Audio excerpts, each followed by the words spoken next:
And some people are like just like these marketing geeks that are like, oh no, it doesn't go in an old fashioned, like like I don't like what this guy Jason is doing. And it's just like, yeah, but Jason is selling 3 bottles per night, Yeah. making old fashions. Well, if you want him to make all these complicated things that, by the way, are basically slowing down his bar on making profit because it takes ages to make your drink, like he's never going to sell it and he's going to sell another one. So this is the things that these are the trade-off of thinking as an ecosystem, so that basically everybody grow and scale in.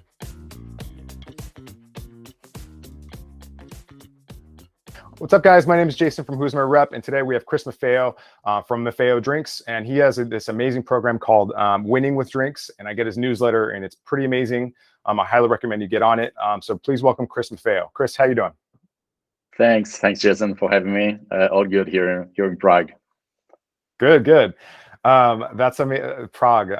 That's like a bucket list destination for me. I hear it's a beautiful place. Yes, you have to come and join me. Like we can do some trade tour together. That sounds fun. I'll be happy to have you. Into it, very much into it. All right, so just by virtue of the fact that you're in Prague doesn't mean that you don't know what's going on here in the States. I get your newsletter, and it is absolutely jam-packed with very actionable, very down-to-earth, step-by-step, handheld, like paint by numbers advice. Can you tell me about your newsletter? Yes, absolutely. So the newsletter that I'm writing is pretty new. Actually, it's like 6 weeks. So I've been doing it for that's the 6th issue that you just received on Saturday. It's something that I've changed in my approach. I'm following one of my favorite guys. It's my mentor, Justin Welch. Is actually based in Tennessee. And basically, like the way I've rechanged my approach is that I was writing. I mean, I was writing a lot on LinkedIn every day. Like I write daily tips on drinks founders and drinks owners, like the full ecosystem of the drinks world and hospitality. But I felt that the content was a little bit like scattered and all over the place. So I was writing about different kind of topics.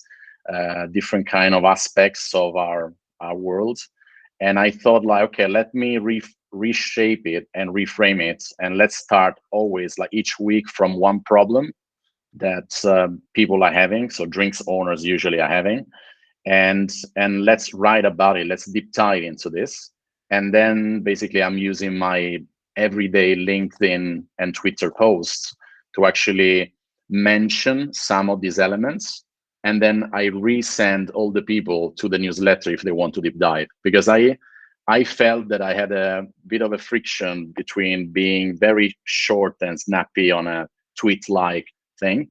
And then I felt the pressure of actually explaining myself, because in 280 characters, like there's only as much that you can say.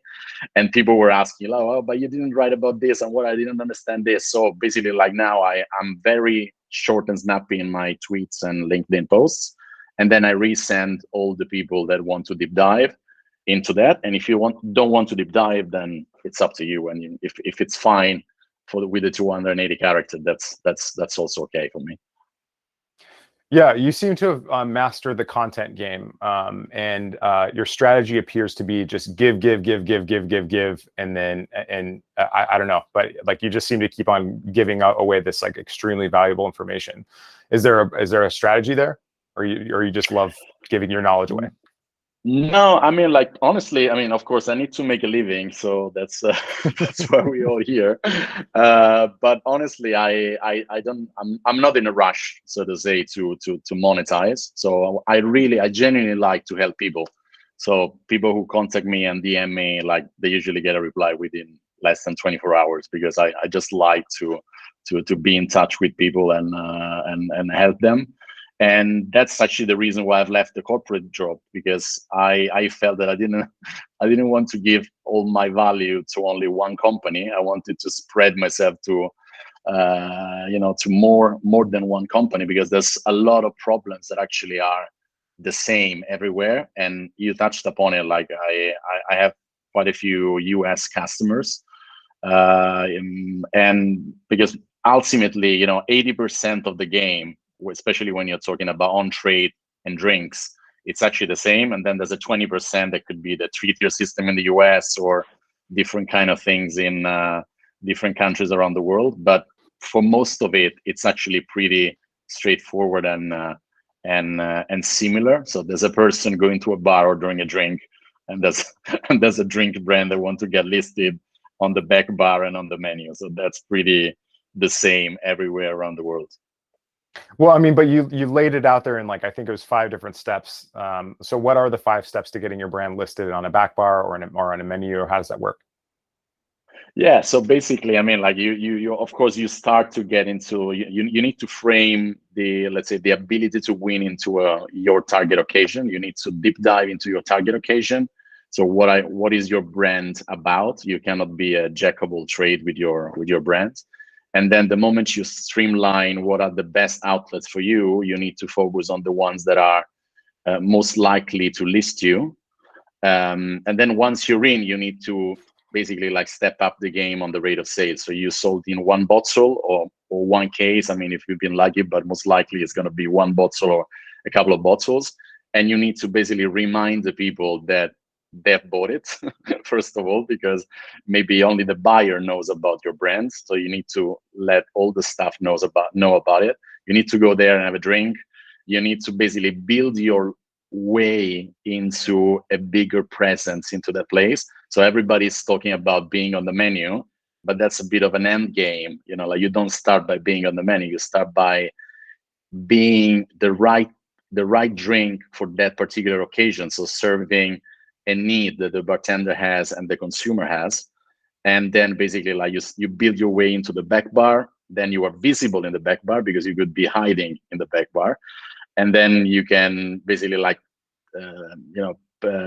pitch to be on the drinks list, on the cocktail menu, and then trying to make your way in a bigger presence and be maybe in a couple of drinks in that menu.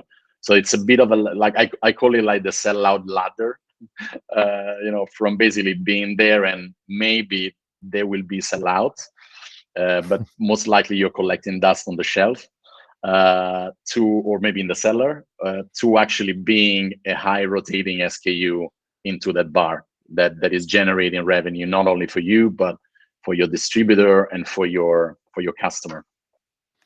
I mean, these things are easier said than done. I mean, you can say this is what you should do step by step, but you're constantly referring back to this is like your catchphrase, that brands are built from the bottom up. What does that mean?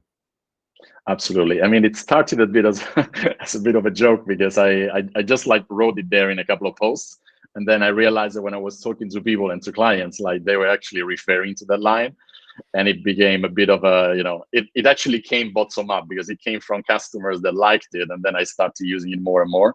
So what I mean is that, like, we tend to think of building a brand. I mean, I've been years in the corporate world of drinks, especially beer. And we tend to think, okay, we create a brand and then we talk to distributors. We build it with we first build it with a advertising agency, designers, and so on. In a distillery or in a brewery, we create this fantastic product, and then we start pushing it into the market and trying to convince people to have it. What I mean about brands are built bottom up is that it's all about brand pull rather than brand push. So you need to start from the glass and from the liquid in the glass, and then build it upward back to the distillery or back to the brewery, because people need to understand why they should drink you instead of another brand, and why the bartender should recommend it to those people, and why the sales guy from the distributor or the wholesaler should recommend it to the buyer, and so on. And so you kind of like work backward from the end, and that's the only way to build brands, because that's the only way to actually get to the granularity of understanding what it means. So 1 bottle is roughly 12-13 drinks. I mean, at least in the US, more or less. Yeah, 750s mostly. 750s are liters. Yeah. Yeah, and that's what it is. I mean, it's like 12 drinks. So let's make it easy. Like 12 drinks. Let's call it like a 6-week week. It's 2 drinks per night. That's it. That's how we finish a bottle. So I always say you have to help them customers get rid of your brand. like it's not about like buying you, it's about getting rid of your brand as soon as possible so that they can buy another bottle and deplete it as fast as possible. So when you talk about bartenders, I mean, you've been in the trade longer than me probably. It's about like, how do you convince them to actually make drinks? So it's not about like, Jason, can you please sell more on my brand? It's about like, Jason, like you're currently selling roughly 1 drink a night. Can you make it 2 drinks per night? And that's how you finish the bottle. Like you were doing half a bottle and now you do 1 bottle. And then you multiply that to that, 12, like scale of 12. And then basically it becomes 2 bottles, 3 bottles, 4 bottles. That's how it's done. And most people think about the $1 million and the thousands of bottles that they want to sell, the thousands of cases that they want to sell, but they get lost into the, it's about like those 2 ounces that make the difference. It's a bit like the inch by inch, of Al Pacino kind of thing. Well, I mean, when you say that, it sounds so simple, and it sounds simple, but it doesn't sound easy. And it just reminds me of some of the strategies that in my clients and my employers in the past that have given me, which is like, hey, Jason, I want you to find these 50 accounts. So what would you say to the person who is an entrepreneur-owned brand? They have one employee themselves, and they have a bunch of agencies around them that are doing stuff. But it's incumbent upon them to sell their own brand, because the distributors aren't going to show any excitement until they see some movement and velocity. What would you say to that person? What should they do on a daily, weekly basis to actually move the needle for their brand? So, I mean, that's a great question. I mean, like first of all, let me answer to your point about the simple and not easy. It's like, it's not that I came up with this idea because I'm like, I want to be smart. It's just like, it's basically like working every day and analyzing things and trying to make it simple, because I've been doing coaching sessions, mentoring sessions. I've been doing trainings with big multinationals, and I was always wondering why are people struggling with this? Like, why is the training not enough for people? It's because people think that they call me in, I do a training, and then 20 salespeople are enlightened, and now they will actually get those 50 accounts that you're asking about. So it's not about it, it's a journey. So it's a journey of consistency and really like getting better and better 1% every day. So the first thing that people should do is that doing their homework. So they need to understand what is their commercial proposition. So you get a fantastic brand positioning. So, but how do you translate that? How do you explain that to a random salesperson in Philadelphia? How do you translate that thing? Because the issue is that either big brands have got like brand managers that fail to translate that into a sales guy, or the founder is failing to translate that into his or her own team and translating it into then distributors and so on. So I've been managing distributors for, like with 30 markets for like a couple of like a few years, and the issues were always the same. I mean, doesn't matter if it was in Chile, in Mexico, in Sweden, in Iceland, or in Israel. It was always the same. It's just like, you need to do your homework and understand, like, you cannot be a jack of all trade. Everybody wants to scale, but my point is that you can only scale if you really understand the handful of bars and restaurants that are good for your specific occasion. I mean, look at, for example, what Aperol has done. They are just consistent into the occasion, the aperitivo occasion. You don't see them in clubs, like you don't go dancing and sipping an Aperol Spritz. You just like go there on the terrace in the sunshine, especially in summer or in winter during whatever, like, on a ski resort. So it's like the natural thing is a bit counterintuitive, because you say like, oh, come on, how many people are having an aperitivo? Like, I want to make this brand big. But ultimately, if you scale that from a niche, from within, there's millions of people that are actually drinking that. And it's the same thing, you can name it with bitters and amaros and whiskeys and gin and tonic and so forth. So you need to be, first of all, credible into that occasion. A lot of brands are trying to tap into the gin and tonic occasion here in Europe. You have to be credible. I mean, the gin and tonic wasn't born yesterday. I mean, it's like it has a 200 years of history. So of course, like it's inside the head and the back of the head of people. So to go back to your point about the 50 outlet is about like trying to understand like what are the 2-3 types of outlets, of bars and restaurants that can buy you. Analyze, do the homework before. So now we're lucky. I mean, when I was a sales guy, like there was no Google, no Facebook, no nothing. I mean, it was just like pen and paper and a scrapbook. Now, I mean, you've got Google Maps. I mean, you say it in your videos, like, how do you, study that? Like, go on the website, search for the keywords. What are the things on the menu? Look at the pictures. What kind of brands do they have in the back bar?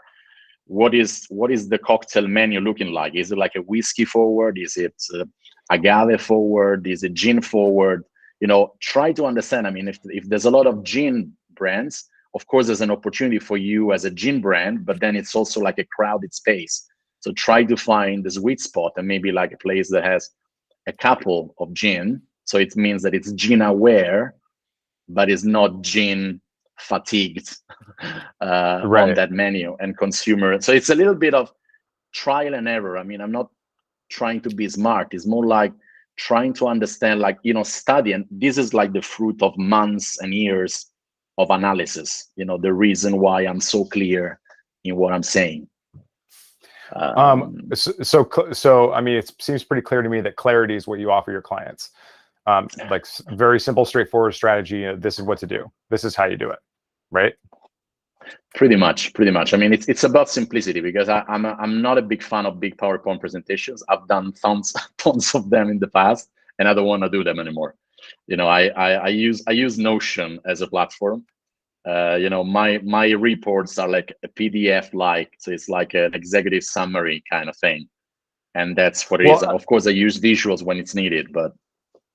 Well, you mentioned 2 specific cocktails as examples, and this question is coming from a place where we used to use a half a teaspoon as an ingredient one time in several drinks. So, but the 2 drinks that you mentioned were gin and tonics and Aperol spritzes, both of which can be recited. The recipe can be recited by a customer on a napkin in 3 seconds. They don't even have to think about it. The gin and tonic is 2 times, like 1 to 2 maybe of a ratio, and then the Aperol spritz is 1, 2, 3, something that anybody can remember.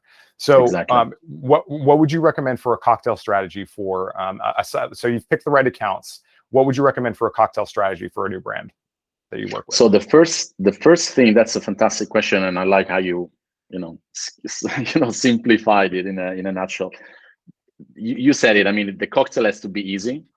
That's or simple, so to say, simple to remember and simple to repeat at home. That's the other key point, because otherwise, if it's very complicated, white people love Negronis because it's easy to make. I mean, it's 1/3, 1/3, 1/3. I mean, you cannot get it wrong, kind of thing.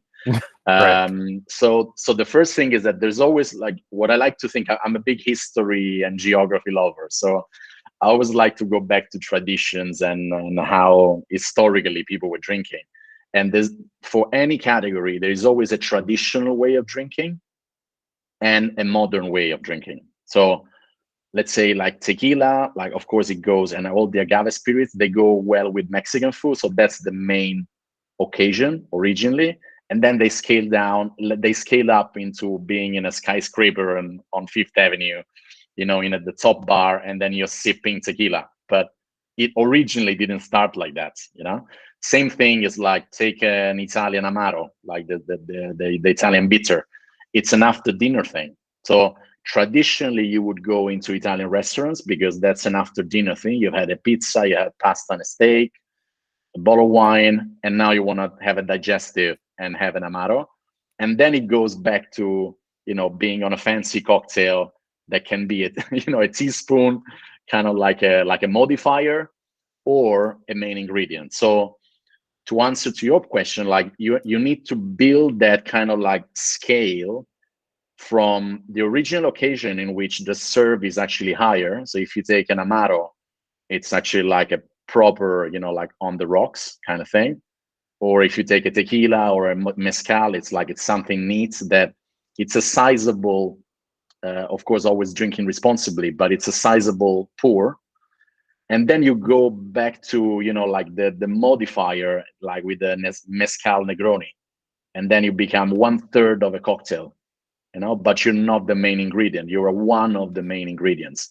Or you could be a little dash at the end of a normal Negroni with gin, and then you put a sip of mezcal to just add the smoky effect to it.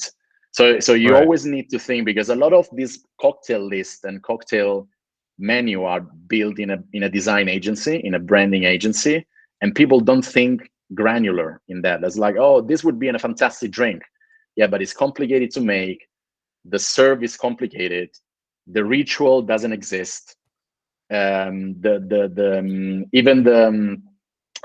the ingredients are, like the garnish. I mean, like, does the bar have mint in it? Do they have a cucumber? Or do they just have oranges, lime, and lemon? Yeah, this just brings me back to my days as a buyer, and pardon me if I'm speaking for some buyers out there, but when people used to come up to my bar and say, "Hey, Jason, I have this new spirit, I have this new rum." So if it's a rum, or pretty much anything like a rum, like a light spirit, light 80 proof spirit, I'm going to be like, okay, well, let's try this out in a daiquiri or whatever, a gimlet or whatever it is, because it's the context that I'm looking for. The gimlet, the specs and the ratio are the thing that I understand. And so when I input your brand in it, that's the thing that I'm looking for that's different, not the thing that I'm looking for that's the same. Now, if it's a whiskey, I'll probably try or whiskey or any other spirit, like 80 proof spirit, I might try it as an old fashioned. But I'm not going to go in there and make your drink that you came up with, that you think is amazing, and then try to figure out and find ingredients that you think that would be better for me as the expert to make for you. Exactly. So yeah, I've had some very difficult conversations with suppliers before where I'm just like, listen, man, like allow me to evaluate this for myself in my own way. Absolutely. And you need to give the guidance to the bartender to basically like come up with those solutions, especially because what I always say is that I always think of the drinks industry as an ecosystem. No? So it's like there's distributors, wholesalers, importers, buyers, bartenders, waiters, and so forth. Now, so it's like you need to make it so that basically everybody is selling on your behalf. So when you are leaving that place, if I leave your bar, I want to walk away knowing that Jason is gonna sell that brand, not that I look cool because I've convinced Jason and Jason said yes, just to get rid of me as soon as possible. And then you're gonna do the old fashioned anyway, And some people are like, just like these marketing geeks that are like, oh no, it doesn't go in an old fashioned, like I don't like what this guy Jason is doing, and it's just like, yeah, but Jason is selling 3 bottles per night, making old fashions. Well, if you want him to make all these complicated things that, by the way, are basically slowing down his bar on making profit because it takes ages to make your drink. He's never going to sell it, and he's going to sell another one. So this is the things that these are the trade-off of thinking as an ecosystem, so that basically everybody grow and scale in revenues and brand building and so forth. Okay, one last question before I let you go. But what would be your reaction if somebody, if a buyer immediately went to compensation and just asking for money, basically? What would your reaction be on behalf of your clients' brands? I mean, like, of course, this is a tricky one because it's also like a legal kind of. There are legal remarks. Though. Like it depending where, of course, depending where the market, if it's legal, if it's illegal, and so on. But my first reaction is to walk away. That is not the kind of conversation that I want to have. The ultimate thing is that brands should, basically, like ultimately it's the consumer that is going to basically bring that revenue stream to all of us within the ecosystem. So let's not try to, like rip off each other in the value chain among all the links. Let's try to build value for everyone so that actually the consumer sees that there's value, and they are incentivized into spending more for that treat. You know, there's always this kind of conversation about, I can't have whatever, like my margarita is like $15, and with your mezcal or with your tequila, I can't make it happen. You know, it's just like, okay, but you know, make your margarita for $15 and then make like an upscale margarita for $18-19, and I may be willing to pay that extra $4 just because, like, you know, that you're not putting a well tequila or well mezcal into it, but you're doing something more special on it. Then of course, like, there are some cocktails that by definition are kind of like mainstream.